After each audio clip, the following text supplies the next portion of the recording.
उत्तराखंड में बेलगाम अफसरशाही के किस्से हर सरकार में सुनाई दिए, लेकिन अफसरशाही पर लगाम कौन कस पाया, यह भी एक बड़ा सवाल है। उत्तराखंड शासन में बेलगाम अफसरशाही पहले विपक्ष के लिए एक मुद्दा हुआ करता था। सत्ता में कोई भी रहा, विपक्ष यही इल्जाम, यही तोहमत हर सरकार और सरकार के मुखिया पे मढ़ता रहा कि अफसरशाही बेलगाम है। अब सत्ता पक्ष के लिए भी खुद चिंता का विषय अफसरशाही बन रही है, क्योंकि बेलगाम अफसरशाही के चलते कैबिनेट मंत्री, एक के बाद एक कैबिनेट मंत्री अफसरशाही पर सवाल खड़े करता है। गणेश जोशी और सतपाल महाराज पहले से ही परेशान चल रहे हैं अफसरशाही के चलते, और यही वजह है कि अब मंत्रियों के द्वारा अधिकारियों को सख्त दिशा निर्देश दिए जा रहे हैं। अफसर जनता के नौकर हैं या नेता के? यह जुबान पर लगाम या अफसरशाही बेलगाम? आज इसी पर करेंगे चर्चा। हमारे साथ जुड़ेंगे तमाम मेहमान। सवाल यह भी होगा कि धामी सरकार में मंत्री अफसरों से परेशान क्यों? पहले रिपोर्ट देखिए और फिर सीधा रुख करेंगे अपने मेहमानों की तरफ। बेलगाम अफसरशाही को कंट्रोल करने के लिए मुख्यमंत्री पुष्कर सिंह धामी कई बार अधिकारियों की कार्यशैली में बदलाव करने के निर्देश जारी कर चुके हैं। बावजूद इसके अभी तक अधिकारियों की कार्यशैली बदल नहीं रही है, बल्कि बेलगाम अफसरशाही के चलते कैबिनेट मंत्री सतपाल महाराज के बाद अब कैबिनेट मंत्री गणेश जोशी परेशान हो चुके हैं। कैबिनेट मंत्री सतपाल महाराज तो पहले ही सचिवों की एसीआर लिखने की बात कर चुके हैं, लेकिन अब कृषि मंत्री गणेश जोशी भी अधिकारियों की लापरवाही और ढुलमुल रवैये से परेशान हैं। कृषि मंत्री गणेश जोशी ने उद्यान सचिव को उद्यान निदेशक की जांच 3 दिन में पूरी कर रिपोर्ट देने के निर्देश दिए थे, लेकिन 15 दिन बीत गए, मंत्री को जांच रिपोर्ट नहीं मिल पाई और अब आखिरकार मंत्री को ये बतलाना पड़ा कि अधिकारी छुट्टी पर चल रहे हैं। यही वजह है कि जांच नहीं हो पाई है। अधिकारी छुट्टी पर गया हुआ है और छुट्टी के आने के बाद मैं उसका संज्ञान लूंगा। जब तक यहाँ पर व्यक्ति नहीं है तो कहना ठीक नहीं है। उनका कोई पारिवारिक कार्यक्रम में वो छुट्टी जा रखे हैं, आने का उसका संज्ञान लिया जाएगा और उसके बाद जो साक्ष्य के अनुसार जो भी रिपोर्ट होगी पूरी कार्रवाई की जाएगी। आपने क्या पत्र लिखा था उन्हें? मैंने उनको लिखा है कि मुझे 3 दिन के अंदर पूर्व में मैंने जब पत्र लिखा था तो बताया गया कि 600 पेज का जवाब दिया गया है, उसमें थोड़ा टाइम लग रहा है। तो मैंने कहा कि इसकी वजह से सरकार की छवि खराब हो रही है, मुझे 3 दिन के अंदर रिपोर्ट दें। और मैंने कहा कि आने के बाद उसका व्यक्तिगत रूप से संज्ञान लूंगा और उसके खिलाफ जो भी रिपोर्ट के आधार पर कार्रवाई होगी सख्त से सख्त कार्रवाई की जाएगी। धामी कैबिनेट के अधिकतर मंत्री अधिकारियों की कार्यशैली से परेशान हैं और गाहे बगाहे उनके बयान इसकी तस्दीक भी करते हैं। तभी तो अब कैबिनेट मंत्री प्रेमचंद अग्रवाल भी अधिकारियों को नसीहत दे रहे हैं, तो वहीं दूसरी तरफ विपक्ष में बैठी कांग्रेस इस बहाने सरकार पर कटाक्ष कर रही है।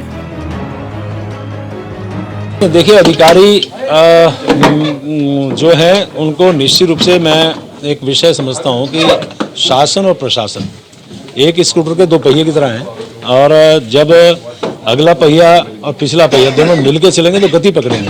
तो मैं मान के चलता हूँ अधिकारियों में बहुत अच्छे अधिकारी भी हैं, लेकिन कुछ अधिकारी का रवैया यदि अच्छा नहीं है तो उनको सुधारना चाहिए। इसीलिए हम कहते हैं कि राज्य में सरकार नहीं सर्कस चल रही है। काबीना मंत्री स्तर के लोग अगर ये कहें कि अधिकारी हमारी नहीं सुन रहे हैं, तो आप सोच सकते हैं कि आम आदमी की कितनी सुनी जा रही होगी। और अगर आप अधिकारियों की लगाम नहीं खींच पा रहे, इसका मतलब आपका प्रशासनिक अनुभव कम है, आप में एडमिनिस्ट्रेटिव क्वालिटीज़ नहीं है, और अगर नहीं है तो फिर किसी और को मौका दीजिए ना। नैतिकता तो यही कहती है कि आपको कुर्सी से नीचे उतर जाना चाहिए। उत्तराखंड में बेलगाम अफसरशाही का ये पहला मामला नहीं है जिसमें मंत्री परेशान हो रहे हों, बल्कि पहले भी कई बार ऐसे उदाहरण जनता के सामने आ चुके हैं जिसमें मंत्रियों के दिशा निर्देश देने के बावजूद भी अधिकारियों की तरफ से कोई काम नहीं होता है। ऐसे में जिस बदलाव को लाने की बात धामी सरकार करती है, उसमें अब सख्त कदम की दरकार दिखाई देती है। Avay Kainthura, India voice, Dehradun.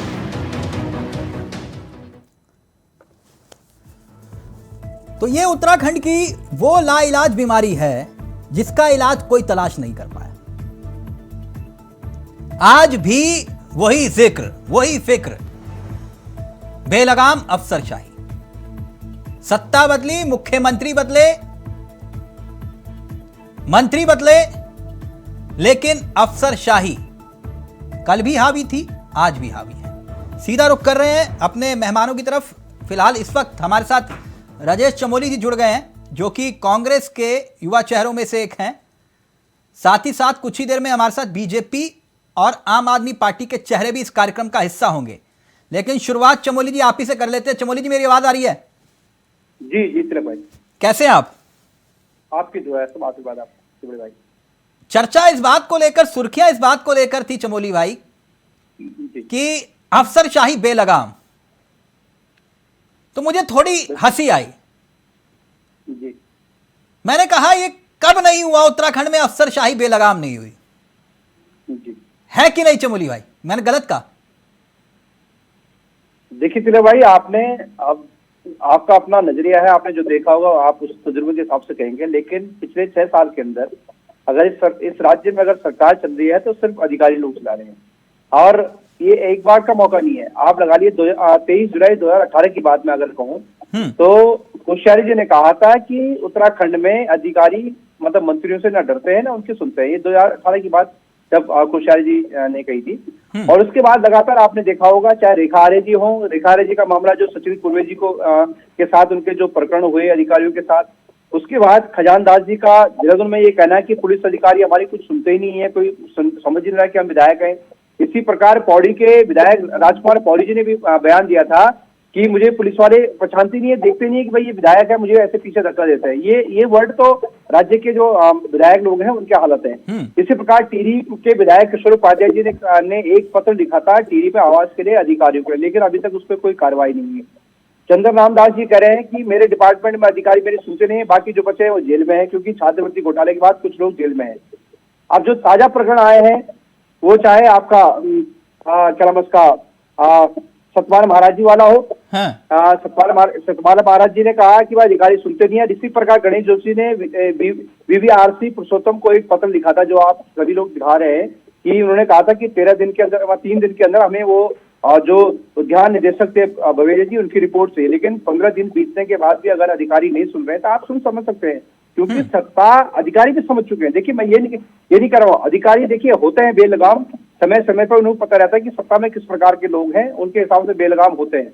लेकिन इतनी बेलगामी होना, वो जानते हैं कि मुख्यमंत्री हर 1-2 साल में तो मुख्यमंत्री ने बदल जाना है, तो हमें क्या करेगा कोई मंत्री या विधायक हमारा। वो जानते हैं इस प्रकार की जो पैटर्न बीजेपी ने 2016 के बाद राज्य में सरकार गिराने के बाद ये काम कर दिया कि हर 1-1.5 साल बाद मुख्यमंत्री बदल जा रहा है। तो जब उन्हें पता है कि 1-1.5 साल बाद मुख्यमंत्री बदल जाएगा तो क्या फर्क पड़ता है, चलने दो जैसा होगा अधिकारी। क्योंकि और राज्य के लोगों ने सत्ता ऐसे लोगों को दी, बड़े बड़े लोगों को दिया है जिनको ना डिपार्टमेंट की समझ है ना किसी चीज का ज्ञान है, तो अधिकारी समझ चुका है। जब मतलब हल्के लोग हैं जिनको राजनीति की समझ ही नहीं है, जो कमीशन खोरी के अलावा नौकरी बेचने के अलावा कुछ काम ही नहीं कर रहे हैं, तो निश्चित रूप से दुर्भाग्य होगा इस राज्य का कि ऐसे अधिकारी इनकी सुनने, सत्ता में ऐसे लोग बैठे हुए हैं। मैं बार जो आपके चैनल पर कई बार डिबेट में बैठा हूँ कि जिनपे 6 मंत्रियों पे तो उसके आरोप हैं, भ्रष्टाचार के आरोप हैं, तो आप आकलन कर सकते हैं कि सरकार किस प्रकार की राज्य में चल रही होगी। तो दुर्भाग्य यही है, बार यही कहने का इस बात का दुख होता है कि जब स्वयं के मंत्री और सिटिंग विधायक अगर कह रहे हैं कि सरकार में जो अधिकारी हमारी सुन नहीं रहे हैं, तो इससे बड़ा दुर्भाग्य क्या हो सकता है राज्य का। चमोली भाई, मैंने आपको पता क्यों नहीं रोका जी? इतने मधुर सियासी प्रवचन मैंने कभी सुने नहीं उत्तराखंड को लेकर जी, है कि ब्यूरोक्रेसी सुन नहीं रही है, कोई काम नहीं, सत्ता बदल जाती है। अभी तो मैं आपके सामने उदाहरण रखूंगा किसकी सरकार में कौन से अधिकारी कब हावी हुए और किसने क्या क्या बोला, मैं सब याद दिलाऊंगा आपको। ठीक, क्योंकि आप जो जिक्र कर रहे हैं ना, वो बीमारी ऐसा नहीं है कि इस सरकार में आई है, वो बीमारी तो आपकी सरकारों में भी रही है। लेकिन तिलक भाई, हमारे टाइम पे किसी मंत्री विधायक का आप इस प्रकार बयान दिखा दीजिए कि हमारे अधिकारी सुन रहे हैं। अभी बताता हूं, अभी सब बताऊंगा। जरा भाजपा नेता इस कार्यक्रम में जुड़ जाएं तो मैं आपको बखूबी याद दिलाऊंगा, मैं आपको बखूबी याद दिला दूंगा।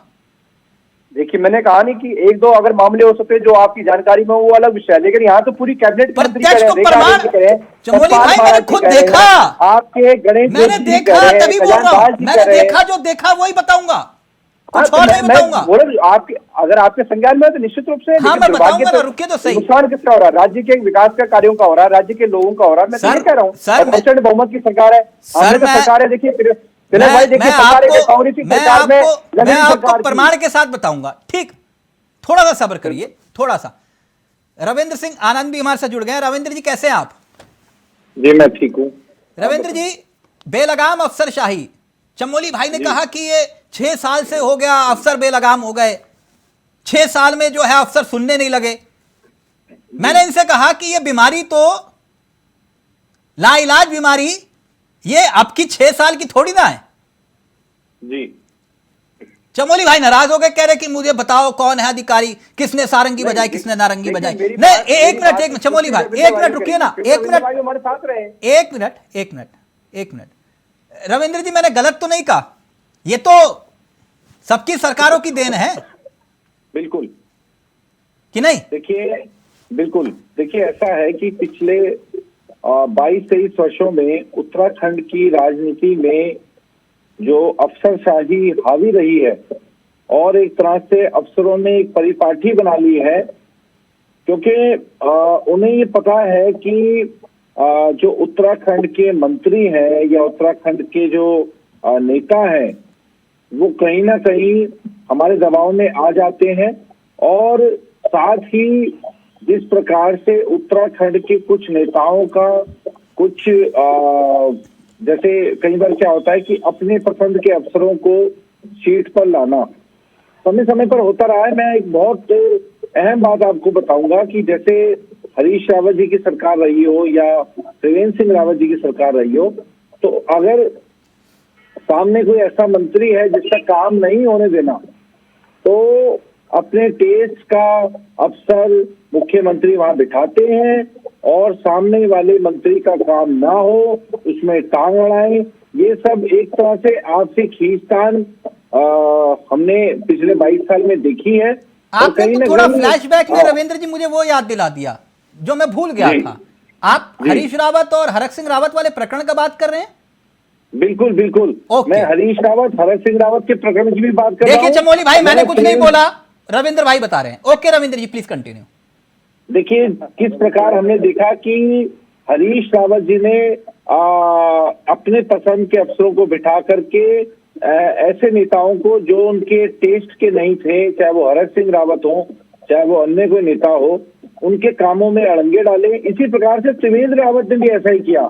त्रिवेंद्र रावत की सरकार में भी यही सब हुआ कि उसने जो ऐसे विधायक थे जैसे काऊ थे, क्योंकि उनके पुराने प्रतिद्वंदी रहे, काऊ ने 1-2 बार सियासी पटखनी दी, हरक सिंह रावत और भी बहुत से तमाम नाम मैं गिना सकता हूं नेताओं के। नहीं, आप कोशिश करिए, थोड़ा मेरे को भी याद आ रहा है, फिर मैं बाद में चमोली जी को, क्योंकि अभी भाजपा नेता जुड़े सत्ता में है तो थोड़ा लेट जुड़ते हैं। Please continue. हाँ, तो मैं आपसे यही कह रहा था कि ये सियासत की देन है, क्योंकि सियासतदार अपने टेस्ट के अफसरों को, IAS अफसरों को लाते हैं और सामने जो विधायक हैं, सामने जो नेता है, सामने जो मंत्री है, उसका काम ना हो ऐसी मंशा से अफसरों को वो आदेश देते हैं, निर्देश देते हैं।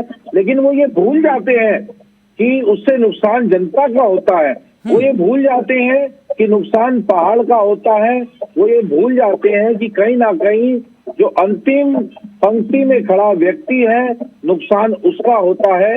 और हमने बखूबी देखा त्रिवेंद्र सिंह रावत ने किस प्रकार से उमेश शर्मा काऊ जो विधायक रायपुर हैं, हरक सिंह रावत, तमाम नेताओं के कामों में अड़ंगे डाले, तमाम नेताओं को काम करने से रोका और उनके जो खिलाफ जो एक IAS लॉबी थी उनको ला करके उनके सर पर बिठा दिया। जी, मैंने चमोली जी कुछ याद आया आपको? चमोली जी, गलत का चमोली जी कुछ याद आया जो रविंद्र जी याद दिला रहे हैं? नहीं बिल्कुल, देखिए अगर रविंद्र भाई कह रहे हैं, मैंने बता नहीं समय समय पे कुछ हुआ होगा, लेकिन वो अलग विषय है। लेकिन अच्छा, नहीं आप तो कह रहे थे मुझे याद दिलाओ, तिलक चावला कब हुआ, कैसे हुआ, कितने बजे हुआ, किस मंत्री के साथ हुआ?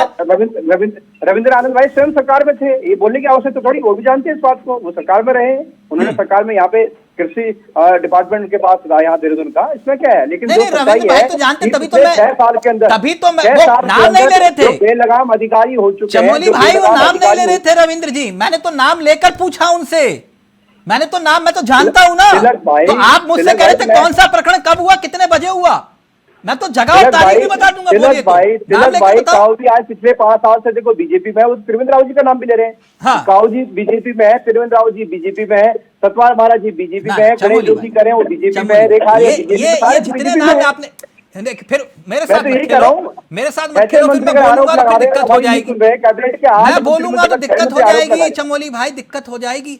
ये वही नाम है, ये वही नाम है, सुनिए मेरी बात सुन लीजिए, आप सुन लीजिए, ये वही नाम है जो आपके साथ थे, जिन्होंने हरीश रावत पर इल्जाम लगाए कि ये अधिकारियों को हमारे पीछे छोड़ चुके हैं, हमारा एक रत्ती भर काम सड़क तक नहीं बनने दे रहे। भाई अगर ये बात कह रहे हैं तो आप उत्तराखंड को 22 साल में कितने मुख्यमंत्री कांग्रेस के पास है, आप देख लीजिए। अभी बता दें, 2 साल मुख्यमंत्री, 20 साल के मुख्यमंत्री भाजपा में है। अरे आप इंतजार कर रहे थे भाजपा का, नहीं इंतजार नहीं, अगर आप अगर बार-बार ये आरोप लगाएंगे हरीश रावत जी, मैं आरोप नहीं लगा रहा हूं, मैं तो सिर्फ आईना दिखा रहा हूं, मैं क्यों आरोप लगाऊंगा? उनको देना है चमोली भाई, मैं कोई राजनीतिक व्यक्ति तो हूं नहीं, मैं तो आईना दिखा रहा हूं प्रमाण के साथ, दोनों की झूठ बोल रहा हूं। अगर मेरे को आईना दिखाएं तो रविंद्र भाई स्वयं सरकार में रहे, मुझे क्या उन्होंने भी आईना देखा है। अब देखिए, रविंद्र जी ने झूठ बोला तो बोलिए, तिलक चावला ने झूठ बोला तो बोलिए, तिलक चावला तुमने झूठ बोला, लेकिन मैं जो बोल रहा हूं, मैं कौन सा झूठ बोल, मैं बता रहा हूं आप सही कह रहे हैं, मैं तो पूछ रहा हूं आपसे कि ये उदाहरण गलत है, अफसरशाही अभी बेलगाम हुई। हाँ, इन 6 सालों में लगातार बेलगाम हुई है। आप देखिए आपके सामने, ठीक, ओके भाई, मैं तर्कों पे बहस कर सकता हूं चमोली भाई, मैं खुद तर्कों पे बहस नहीं करता, मैंने भी आपको तर्क मैं प्रणाम कर देता हूं, मैं ऐसे तर्कों के आगे प्रणाम कर देता हूं। ठीक, अगर आप ये कह रहे हैं कि 6 साल में अफसरशाही बेलगाम हुई तो मैं आपके तर्क को प्रणाम करता हूं। भाई मैं ये बार-बार इसलिए कर रहा हूं, 6 साल में अफसरशाही बेलगाम हुई है, 6 साल में 22 भर्ती घोटाले इस राज्य में हुए। आप सुनेंगे तिवारी जी की सरकार में किस अधिकारी की चलती थी, सुनना चाहेंगे? नाम लो। देखिए अगर इसी पैटर्न पे अगर चर्चा करनी है कि पहले टाइम पे भाई एक मिनट रुक जाइए, आप मजबूर कर रहे हैं मुझे। नहीं तिलक भाई, आप अगर इस बात को अगर चर्चा करते थे पहले ऐसे होता था, आज क्या ऐसे होता रहेगा? ये कोई डिबेट का राजेश भाई, आप क्या हो रहे हैं, आप सरकार पर राजेश भाई, आपने तर्क दिया था, आपने कहा था, मैंने आपको पूरा मौका दिया, आपने कहा था कि अफसरशाही जो है 6 साल में बेलगाम हुई। अब बिल्कुल है ना, तो मैंने आपको याद दिला दिया, बस 1 मिनट रुक जाइए। पेपर कैसे लीक करा रहे हैं? ठीक, 1 मिनट चमोली भाई, 1 मिनट, आप इतनी देर से इंतजार कर रहे थे, हम भी सत्ता का इंतजार कर रहे थे, है ना, सत्ता में आप भी थे तो आप भी लेट आते थे, ऐसा नहीं है कि सुनीता जी से लेट आए। रुक जाइए आप, नहीं राजेश चमोली कभी लेट नहीं आए। राजेश चमोली मतलब कांग्रेस नहीं है ना, है ना, एक मिनट, हाँ तो बीजेपी में तो सुनीता जी नहीं है। 1 मिनट रुक जाइए, 1 मिनट, मैं तो याद दिला रहा हूँ सबको। 1 मिनट, सुनीता मैडम कैसे हैं आप? जी मैं माफी चाहती हूँ तिलक भाई, आप सीधा मेरे से प्रश्न कीजिए। हाँ, ये माफी मत मांगिए आप, जो है एक छोटा सा उदाहरण मैंने अभी चमोली भाई को दिया, बहुत गुस्सा हो गए। सवाल ये है कि ये अफसरशाही बेलगाम अधिकारी मंत्रियों की सुन क्यों नहीं रहे, और वो भी सोचिए बीजेपी की सरकार में जहां 0 टॉलरेंस है, ये समझ से परे है, जरा बताएंगे मैडम प्लीज। बिल्कुल देखिए तिलक जी, जिस प्रकार से सभी यहाँ पे अवेयर हैं और 2-4 मंत्रियों के विभागों की जो हमें जानकारी मिली है और संज्ञान में आया है कि कुछ अधिकारियों द्वारा जो है इस तरीके से मनमाने ढंग से काम किया जा रहा है, निश्चित रूप से उसमें संज्ञान लिया जाएगा, और अगर बेलगामी हुई है तो उसे कसा भी जाएगा, क्योंकि आप ये मंत्री बता रहे हैं ना मैडम, मंत्री कोई छोटे मोटे मंत्री नहीं है, समझ रहे हैं आप? जी बिल्कुल वो मंत्री हैं, हाँ, जो अक्सर सुर्खियों में रहे हैं, समझ रहे हैं आप? वही बोल रहे हैं, हैवीवेट मंत्री, या तो वो झूठ बोल रहे हैं या फिर अधिकारी झूठ बोल रहे हैं।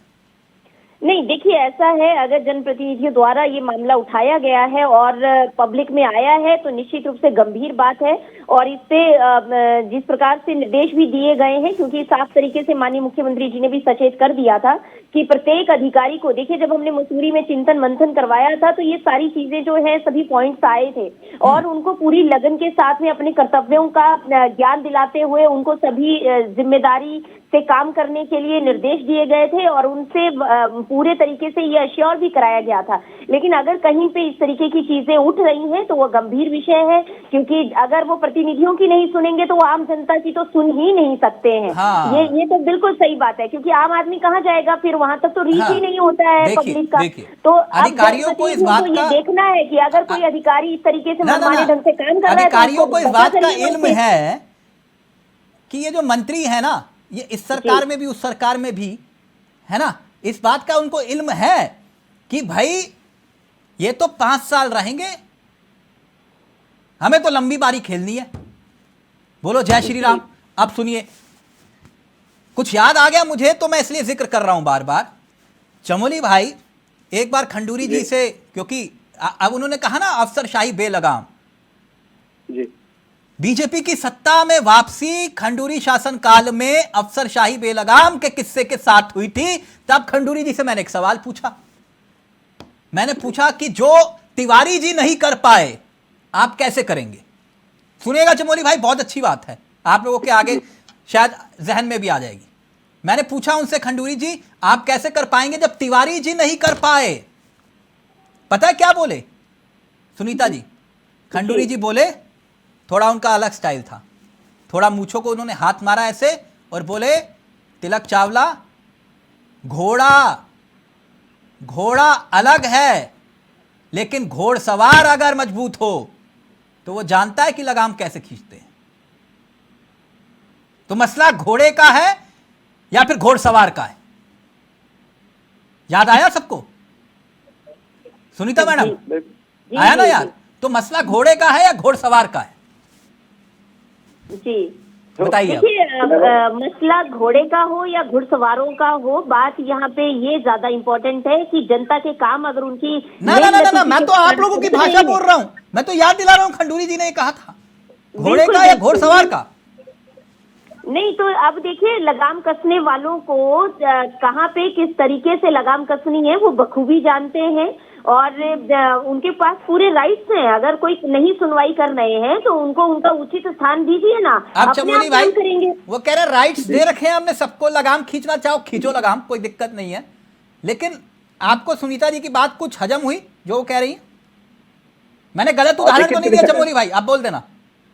नहीं गलत नहीं, जो आपने उदाहरण दिया जो निश्चित है, लेकिन मैं बार बार यही कह रहा हूँ कि देखिए बीजेपी ऐसा है कि राज्य में अधिकारी इस बात को समझ चुके हैं कि सरकार प्रचंड बहुमत के होने के बावजूद भी ऐसे लोग जीत के आए हैं जिनको ना विभागों की जानकारी है ना सिस्टम के बारे में पता है। ये सुनीता जी भी जानती हैं कि जब अधिकारी समझ गए हैं कि भाई जिसको जानकारी नहीं है उस आदमी क्या सुननी है, और बार बार मुखिया की जो बात आती है, मुखिया की बात आती है कि उन्हें पता है कि हर 1.5 साल बाद मुख्यमंत्री यहाँ चेंज होता है, हर 1.5 साल बाद यहाँ सरकार के नया मुखिया आ जाता है, तो क्यों सुनेगा कोई किसी अधिकारी? जानते हैं, इसलिए लगातार चाहे सतपाल महाराज जी हो, गणेश जोशी जी हो, खजान दास जी हो, किशोर उपाध्याय जी हो, चाहे मैंने कहा जो रेखा आर्य जी का मामला आप देख लीजिए कि उनके साथ जो उनके विभागीय सचिव सचिन कुर्वे जी, किस प्रकार की उनके आए दिन तनातनी चलती थी, कभी ट्रांसफर हो जाते थे, कभी कुछ हो जाता था डीएसओ के। तो ये तमाम मामले इसलिए हो रहे हैं कि अधिकारियों को ये पूर्ण रूप से जानकारी है कि मंत्री और विधायक जिनके जो है वो भ्रष्टाचार में लिप्त है।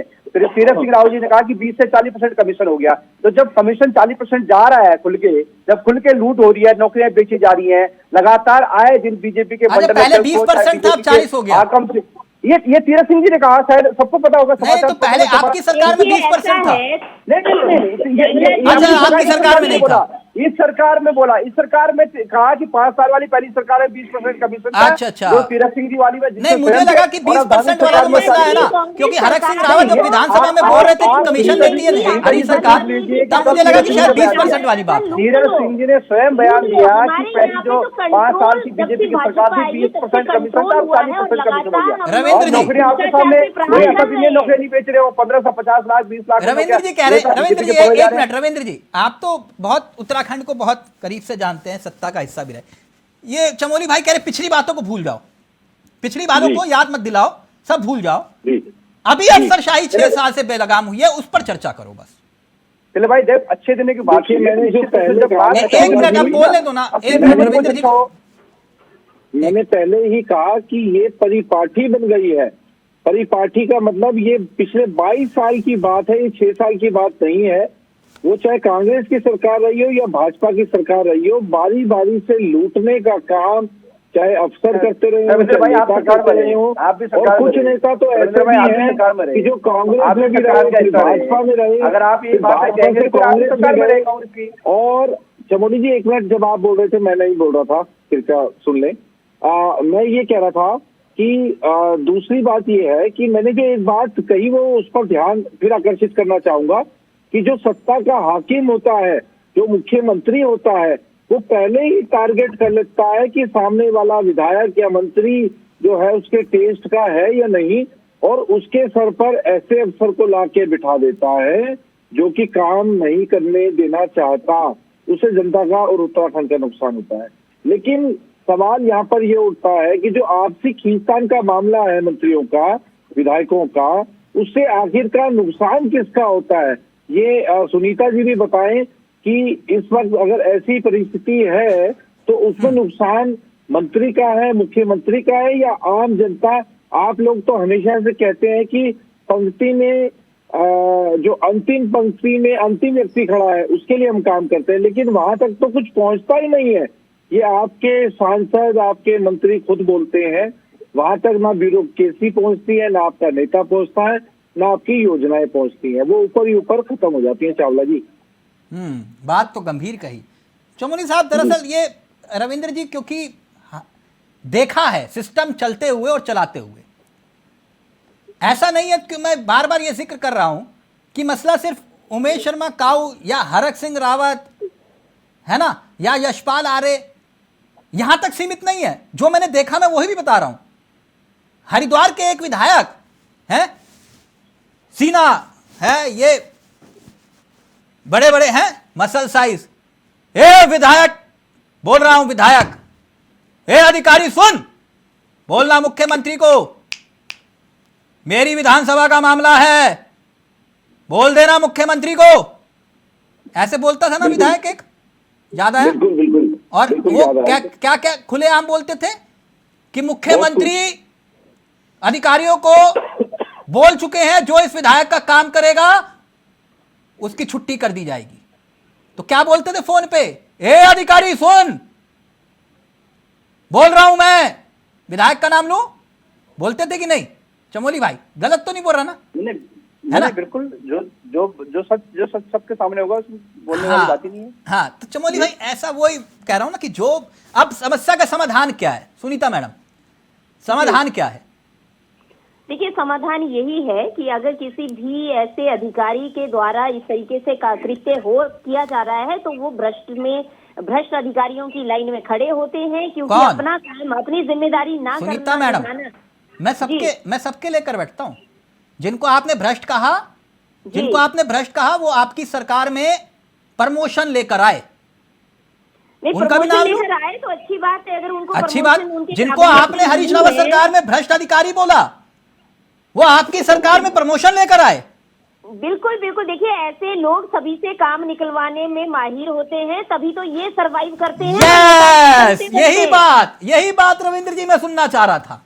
बिल्कुल सही कहा। तो देखिए, आप ही के सरकार के एक मंत्री का मैं इंटरव्यू लेने गया, आप सुन लीजिए, आपने बिल्कुल सही कहा। आप सुन लीजिए, आपने बिल्कुल सही कहा। क्या हुआ रविंद्र भाई, जिनको ये बोलते थे हैं वही मंत्री जी हमारे मित्र बहुत अच्छे रहे, ठीक? इंटरव्यू लेने गया, वही अधिकारी वहीं पे बैठे थे जी, इत्तेफाक से वो भी हैं। बोले प्रमोशन होने जा रहा है साहब का। वो जब चले गए तो मैंने पूछा ये तो वही थे? बोले हाँ, हमारे साथ भी अच्छे हैं, उनके साथ भी अच्छे थे। अब बोलो जय श्री राम है कि नहीं? तो यही कहानी है सुनीता मैडम, बिल्कुल सही बोला आपने। जिनके साथ ट्विनिंग बैठ जाए, चमोली भाई समझ गए कहां मैं कह रहा हूं जी। अधिकारी जानता है ये मंत्री हैं, सत्ता में रहेंगे और कुछ टाइम के बाद चले जाएंगे। हम यही हैं, हमें सबके साथ ट्विनिंग रखनी है। तो सुनीता मैडम बात बिल्कुल सही थी, खंडूरी जी तो बनना पड़ेगा, भले ही उस वक्त सारंगी किसी ने बजाई हो, मैं उस पर नहीं जा रहा, लेकिन खंडूरी तो बनना पड़ेगा ना, कि नहीं? देखिए ऐसा है देखिए, मैं आपको यहाँ पे थोड़ा सा रोक रही हूँ तिलक जी। अब वो जमाना गया कि हम किसी के व्यक्तित्व के आधार पे अपने आप को साबित करने की कोशिश करते थे। अब जो आप हैं, आपको लोग देखना चाहते हैं, आपके विजन को देखना चाहते हैं, आपके द्वारा किस तरीके से कार्य प्रणाली को सुधारा जाता है, वो आपकी काबिलियत को देखना चाहते हैं। अब ये नहीं होता कि हमें उनकी तरह ये करना है, आप अपनी तरह करके दिखाइए, अपना एग्जाम्पल सेट कीजिए। अगर कहीं पे ऐसे तरीके से अगर अधिकारी भ्रष्टाचार में लिप्त है तो मैं कहती हूँ ना, उनको उनकी जगह दिखाएं। कैसे ही काम होता है, एक्शन लीजिए, अच्छी बात है। विजन का आपने जिक्र किया तो 2010 में भी एक विजन बना था, विजन 2020, है ना, निशंक जी ने बनाया था। तो विजन भी क्यों किस अधिकारी ने बनाया था वो भी एक अलग मसला है। खैर अब उसमें भी नहीं जाता। ठीक, चमोली भाई, बराबर हिसाब बराबर, अब तो गुस्सा नहीं हो? नहीं, हाँ, हंसते रहो। नहीं देखिए, मैं गुस्से में नहीं है। मैं हाँ। इसलिए देखिए, मैंने आप बार बार यही कहा कि नुकसान किसका हो रहा है, जो रविंद्र भाई ने बताया, इस राज्य का नुकसान होगा। अगर हम ये कहें पहले ये होता था अब भी यही हो रहा है, तो फिर अंतर क्या हुआ? पहले भी हो रहा था, मैं ये आपको याद दिला रहा हूं, ऐसा नहीं है कि अभी हुआ। अच्छे दिनों के वादों की वक्त इजाजत नहीं दे रहा, वक्त इजाजत नहीं दे रहा। थैंक यू, वक्त इजाजत नहीं दे रहा। किसी दिन इस पर और लंबी चर्चा करेंगे। बहुत बहुत शुक्रिया सुनीता मैडम, आपका भी, चमोली जी आपका भी, रविंद्र जी आपका भी बहुत बहुत शुक्रिया। तो क्या मंत्री जी की अधिकारी सुनते नहीं है? अभी नहीं सुनते या पहले भी नहीं सुनते थे, ये भी सवाल है। नमस्कार, जय हिंद, जय भारत, जय उत्तराखंड।